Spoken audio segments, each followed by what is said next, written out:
Imagine this. Imagine being able to walk into a room and immediately be the center of attention, also be able to be understood for how you wanted to portray yourself in the first place. Imagine being able to put on a uniform that automatically signals to people your values, what you're interested in, and what you're here to do. Well, this is the power of fashion. Fashion is an unspoken way to say what you need to say without having to move your lips. But where a lot of men fall short is they get lost in the fluff, they get lost in the trends, they get lost in the TikToks. They don't know where to start, and it can sometimes seem overwhelming.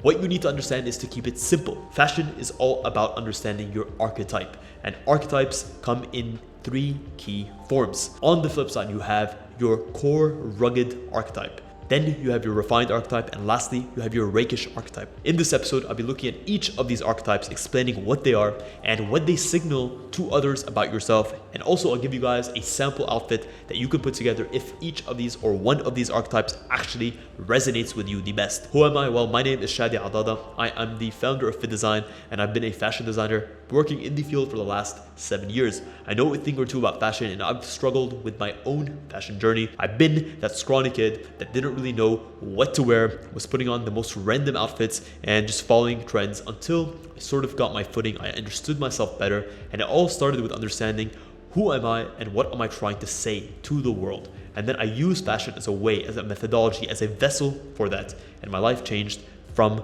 that day.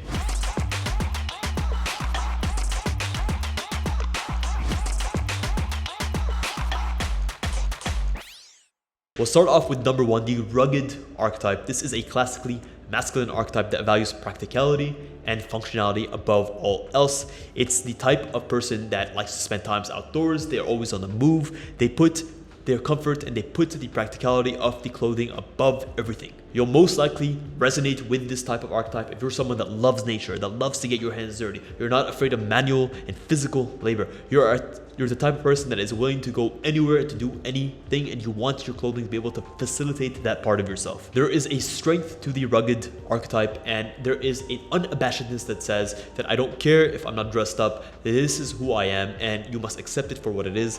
And if I was to put together a sample outfit, definitely on the top, I would layer a sort of medium to thicker weight flannel rolled up to the forearm with a plain white lightweight jersey cotton tee. I'd pair it with a great quality pair of indigo denim jeans and a nice pair of chukka boots, maybe a medium to dark brown. And then lastly, you have a G-Shock, a black or gray G-Shock that is a go anywhere and do anything type of watch. And if you want to get a little bit fancy, you can either pair it with an Apple Ultra watch that is going to bring you a ton of technical capabilities into your day-to-day. You can have a bunch of different straps to bring in a little bit of flair and pizzazz into the overall outfit. And next up is the refined archetype. This is the one that I gravitate towards the best. You might be a refined archetype if you value sophistication, if you value discipline, if you value an appreciation for the finer things and just the more organized things in life. And if I was to put together an outfit for you, it'd be quite simple. Definitely for the shirt, a crisp white or off-white poplin shirt. Poplin is great. It's a nice, unique type of weave that can be used different types of the year. You can use it in the summer and in the winter months.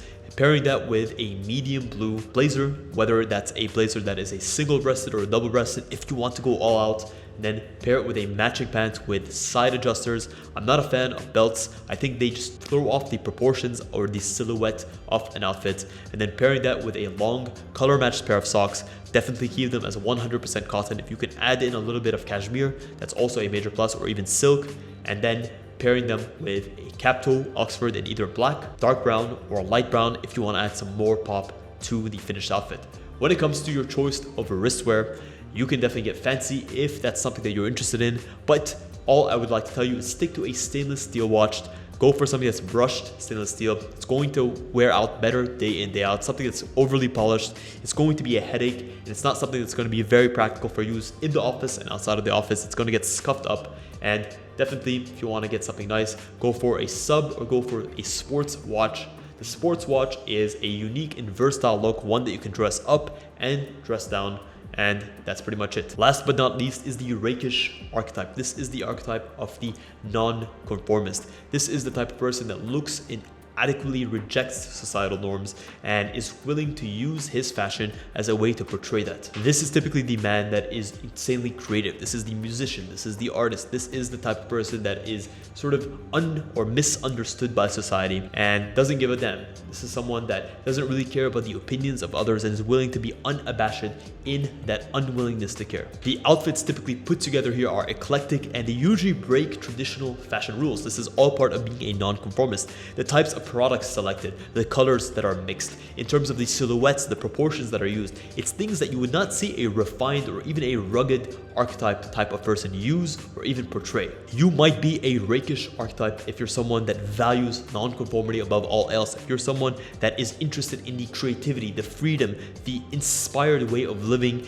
and you're willing to go out of the norm, out of the box, and out of what is currently and socially accepted to express yourself. It shows that you're willing to challenge norms and social conventions. It shows that you have an insane amount of confidence and self-assuredness because you're willing to break these norms without batting an eye. Like I said, the rakish archetype is an eclectic archetype, and the products and the colors and the tones and textures selected often have no rhyme or reason, but when you step back and you look at the overall composition of the outfit, you see magic there. You see someone that understands the way that which fashion works and how the whole is greater than the sum of the parts. When it comes to a jacket, definitely a velvet or a deep purple velvet blazer just adds a lot of allure and pop to the outfit. I would pair it with a white floral shirt where the floral patterns, the pigmentation of them, has hues and colors that give and add even more intrigue to the blazer. When it comes to the pants, definitely a royal indigo blue pair of wool trousers is going to match perfectly. It's going to add that extra touch, and it's just going to bring in a sense of refinement to an overall very rakish outfit. Pair it with a patterned pair of long socks and a light brown double monk strap loafer, and you have yourself one hell of a rakish outfit. It's important to understand that these archetypes are not rigid. It doesn't mean that if you identify with one of these archetypes that you can't indulge in the others. It just means that they're things to gravitate towards. They're a foundation by which to start working on your own personal fashion sense. I look at these as a starting point towards developing my own style. I tend to have a little bit of a refined style that is mixed with hints and elements of a rakish style.